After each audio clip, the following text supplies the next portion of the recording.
வணக்கம் நேர்களே. இன்றைய தினம் நமது சந்தைகள் ஒரு மிக்ஸ்டு ட்ரெண்டில் முடிஞ்சது. ஆனால் பெஞ்ச்மார்க் இண்டெக்ஸ்னு சொல்லக்கூடிய நிஃப்டியும் சென்செக்ஸும் பார்த்தோம்னா ஒரு ஸ்ட்ரகிள் பண்ணுறது. எதுக்குன்னா ஒரு டைரக்ஷனுக்கு. ஸோ அந்த டைரக்ஷன் பிடிக்க முடியாததுனால வெரி ஸ்ட்ரகிள் இந்த மார்க்கெட்னு சொல்லலாம்.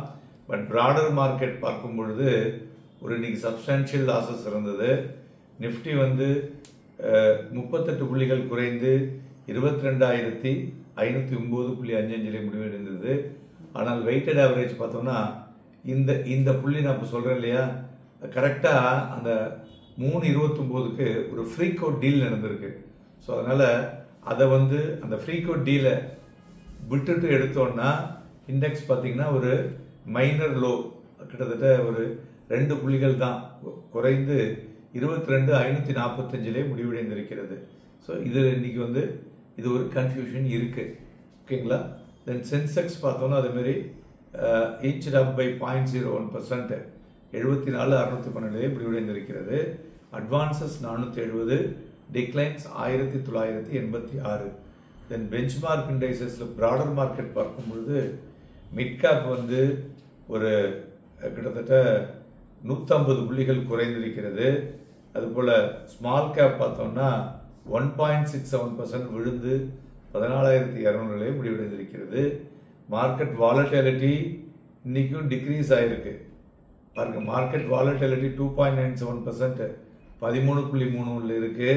அதேமாரி தங்கம் விலை இறங்குறது, குரூடாயில் விலை உலகளால் மார்க்கெட்டில் இறங்குது. இவ்வளோ இறங்கும் மார்க்கெட்டில் ரியாக்ஷன்ஸ் இல்லை அப்படின்னா it is struggling for direction. Okay. Then செக்டாரை பொறுத்தவரை பார்த்தோம்னா இன்னைக்கு பார்த்தோம்னா ஒரு மிக்ஸ்டு பர்ஃபார்மன்ஸ் பார்க்க முடிஞ்சது. ஃபினான்ஷியல் சர்வீசஸ் 0.6% ஏறி இருக்கு. நிஃப்டி ஃபினான்ஷியல்ஸ் 0.66% ஏறி இருக்கு. மெட்டல் 0.5% ஏறி இருக்கு லீடிங் செக்டார்ஸ். மறுபுறம் மீடியா 3% மேலே விழுந்திருக்கு. ரியாலிட்டி 2.10% விழுந்திருக்கு.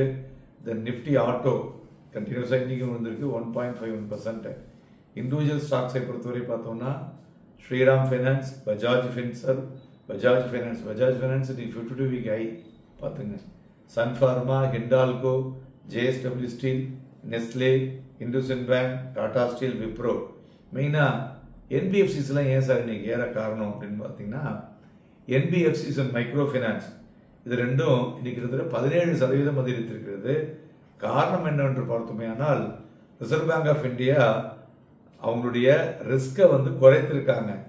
ஸோ அதனால என்ன ஆயிடுச்சு, அவங்களுடைய லோன் புக்குக்கு இந்த ஸ்ட்ரகிள் குறைஞ்சிருக்கு. ஸோ அதனால ஆர்பிஐ சிக்னிஃபிகன்ட்லி ஒரு பாலிசி ரிவர்சல் எடுத்திருக்காங்க. This is favourable to NBFCs, micro finance companies and scheduled commercial banks, that is private banks. So அதனால் இது மூணுத்துக்கும் இது ஒரு பாசிட்டிவ் நியூஸ் அப்படின்னு சொல்லலாம். தென் இன்றைய தினம் இறங்கின பங்குகள் பார்த்தோம்னாக்க அல்ட்ராடெக், மெயினாக அல்ட்ராடெக் இன்னைக்கு என்ன சொன்னாங்க, கேபிள் இண்டஸ்ட்ரியில் உள்ளுக்குள்ளே வரோம் அப்படின்னு சொல்லிட்டு மேஜர் பிளேயர்னு. ஆனால் அவங்க சொல்லியும் அது விழுந்திருக்கு. Then trend, Bajaj auto, Tata motors, எம்என்டம், ஹீரோ மோட்டோகார்ப், கிராசிம், பிஎல், சிப்லா, பாரத் பெட்ரோலியம் இவையெல்லாம் இறங்கிய பங்குகள் என்று சொல்லலாம். இன்னைக்கு டாப் வால்யூம் கெய்னர்ஸில் பார்த்தோம்னா ரிலையன்ஸ் கெம்டாக்ஸ் இண்டஸ்ட்ரீஸ் லிமிடெட் இது பார்த்தோம்னா ஒரு ரிமார்க்கபிள் ரைஸ் இன் ட்ரேடிங் வால்யூம்ஸ், கிட்டத்தட்ட 17.69 டைம் ஏறி, அதுவும் ஷேரும் பார்த்தீங்கன்னா 14% அதிகரித்து 183 முடிவடைந்திருக்கிறது. அதுபோல் ஐநாக்ஸ் இந்தியா அது பார்த்தோம்னா ஒரு strong jump in market activity, trading volume 12.25 times. Then ஸ்டாக்கும் பார்த்தீங்கன்னா 10% ஏறி இருக்கு. அதுபோல் ஸ்வெலக்ட் எனர்ஜி சிஸ்டம்ஸ் இதுவும் பார்த்தோம்னா வால்யூம் 6.21 டைம்ஸ் ஏறி, இந்த ஸ்டாக்ஸ் பார்த்தீங்கன்னா 16% குறைந்து 528 முடிவடைந்திருக்கிறது. மேலும் இன்றைய தினம் தங்கம் பார்த்தோம்னாக்க கிட்டத்தட்ட 754 ரூபாய் குறைந்து 85,120, வெள்ளி 220 ரூபாய் குறைந்து 94,381, குரூடாயில் 47 ரூபாய் அதிகரித்து 6,047, MCXல விநியோகித்துக் கொண்டிருக்கிறது. மேலும் பிளாக் டீலை பொறுத்தவரை பார்த்தோம்னா ITC, CG Power, ஆனந்த் ரதி இது மூணுலையும் நடந்திருக்கு. இது மாதிரி நிறைய பேர் வந்து நாங்கள் அப்பயே சொன்னோம் மார்க்கெட்டு விழும், 21,000 வரும், 22,000 வரும், எல்லாமே வரும். இப்போ இதுக்கு வந்து இது ஏன் வரும் அப்படிங்கிறதுக்கு ஒரு ஒரு கன்வின்ஸ்டு ரிப்ளை வந்து டெக்னிக்கல் ஒன்றி போகாதுங்க.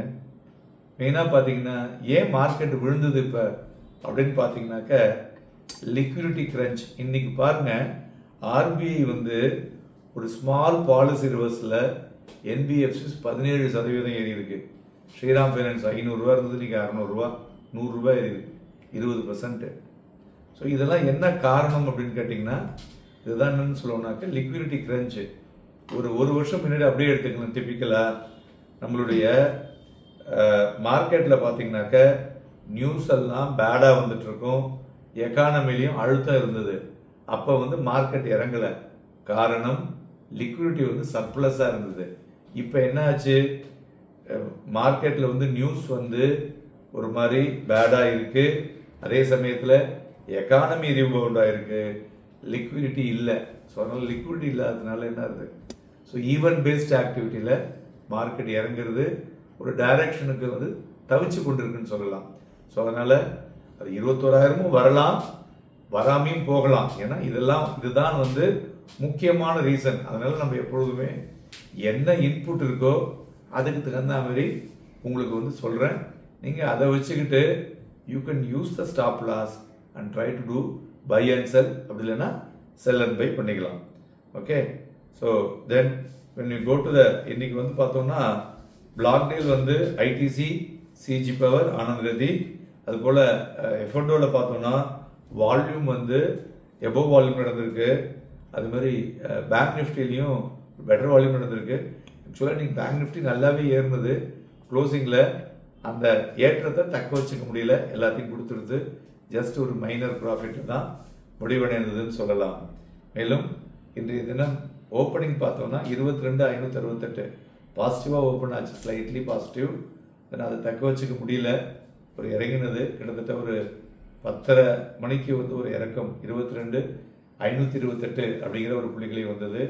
அதுக்கப்புறம் 28,521, அதுக்கப்புறம் 28,521 90 இருந்தது. இன்றைய தினம் ஹை பார்த்தோம்னா காலையிலேயே வந்தது 22,613.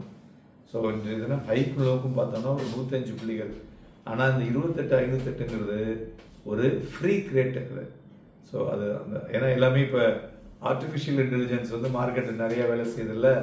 அதனால் ஏதாவது ஒரு இடத்துல அது வந்து ட்ரிகர் ஆகிட்டு உடனே வந்து ஏறி இருக்கக்கூடும் அப்படின்னு எதிர்பார்க்கறதுனால நார்மலாக நம்ம இப்போ வந்து அது மாதிரி இருக்கும்போது எப்படி சார் எடுத்துக்கணும் அப்படிங்கிறதுக்கு ஒரு சின்ன மெத்தட் சொல்லி கொடுக்குறேன்.